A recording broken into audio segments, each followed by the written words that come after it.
নমস্কাৰ বন্ধুসকল নমস্কাৰ চেনেলটোলৈ আপোনালোকক পুনৰবাৰ স্বাগতম জনাইছো আজি আমি ৰান্ধিম নেপালী চাটনি মটৰ আলু তিলকো আচাৰ বলক দেৰি নকৰো আপোনালোকক দেখুৱাম আমি বনাম নেপালী আচাৰ এয়া মই তিলৰ চাটনিৰ বাবে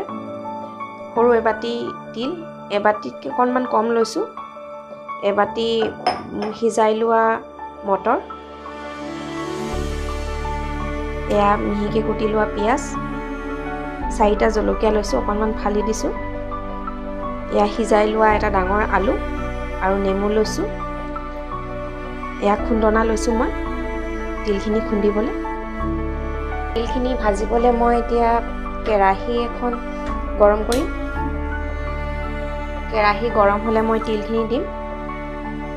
কেৰাহী গৰম হৈছে মই তিলখিনি ভাজি নিদিম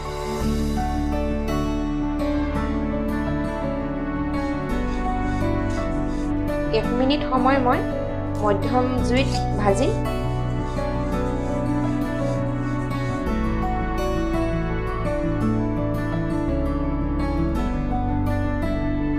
তিল ভাজি ধুনীয়া গোন্ধ ওলালে তিল যেতিয়া ফুটিব তেতিয়া মই নমাম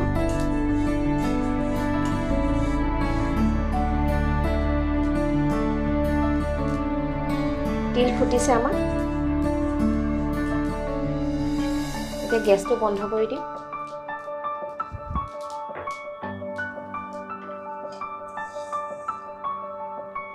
খুন্দনাত অকমানকে খুন্দি ল'ম মই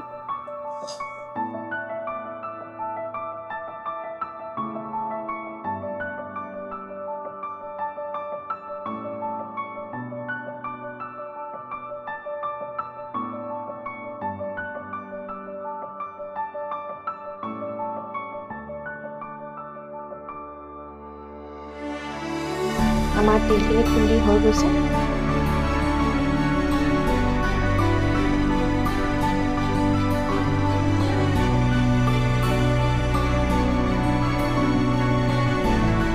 এতিয়া আমি কেৰাহীত তেল দিম 2 চামুচমান তেল দিছোঁ মই বেছি নাই দিয়া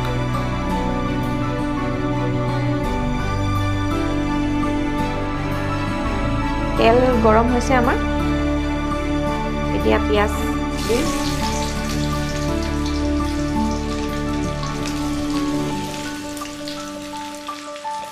জলকীয়া কেইটাও দি দিছোঁ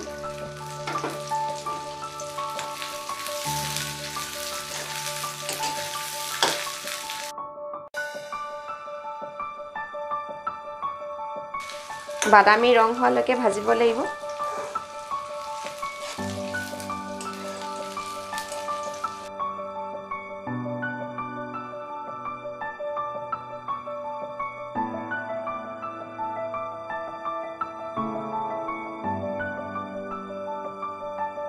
আপোনালোকে বেছি জ্বলা খাই ভাল পালে জলকীয়া আৰু সৰহকৈ দিব পাৰে পিয়াজ আমাৰ ভাজি হৈ গ'ল এতিয়া জুইটো বন্ধ কৰি দিম মই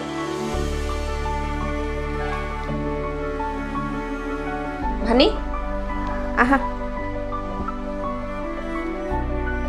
এতিয়া আমি এই ভজা পিয়াজখিনিতে সিজাই থোৱা মটৰ আৰু আলুখিনি দিম এয়া ভানিয়ে দিব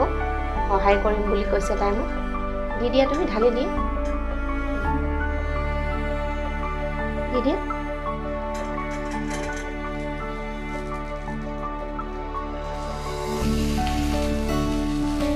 এতিয়া আলু দিম দি দিয়া তুমি এনেকৈ দি দিয়া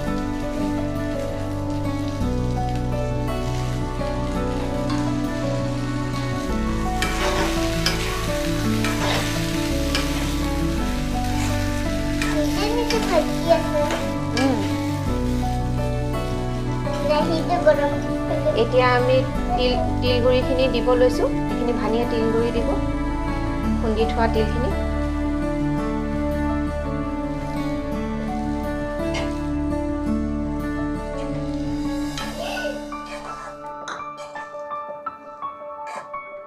এতিয়া শেষত আমি নেমুৰ ৰস দিম গোল নেমু লৈছোঁ মই নেমুৰ ৰস এতিয়া আমি নেমুৰ ৰস দিব লৈছোঁ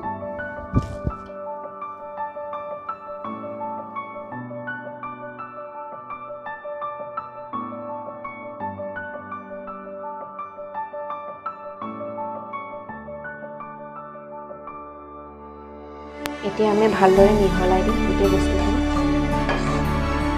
যাতে নেমুৰ ৰস আৰু তিল গোটেই আলু আৰু মটৰ ধুনীয়াকৈ লাগি যায় মটৰৰ সৈতে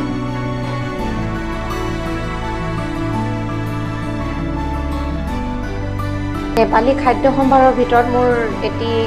ভাল লগা খাদ্য হৈছে মটৰ আলুৰ চাটনিটো মটৰ আলুৰ আচাৰ বুলি কয় তেওঁলোকে বহুত ভাল পাওঁ চেলটিৰ লগত খাই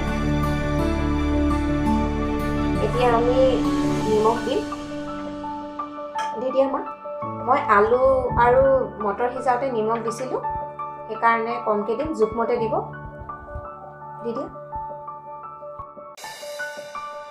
এতিয়া ভালদৰে মিহলাই ল'ব লাগিব আপোনালোকে বনাই চাবচোন একেবাৰে সহজ কিন্তু খাবলৈ বহুত ভাল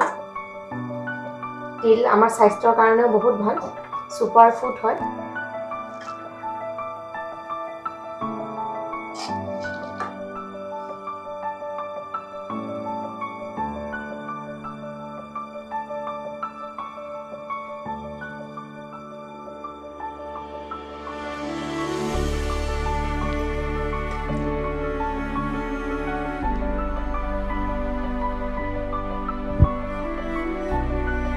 আজিৰ ৰেচিপিটো চাই কেনে পালে জনাব ভাল লাগিলে লাইক কৰিব শ্বেয়াৰ কৰিব কমেণ্ট কৰিব আৰু ছাবস্ক্ৰাইব কৰিবলৈ পাহৰি নাযাব বেল আইকনটো দবাই দিব তেতিয়া আপোনালোকে নটিফিকেশ্যনবোৰ পাই থাকিব আগলৈ আপোনালোকক মই এনে ধৰণৰ ৰেচিপি দেখুৱাবলৈ চেষ্টা কৰিম ধন্যবাদ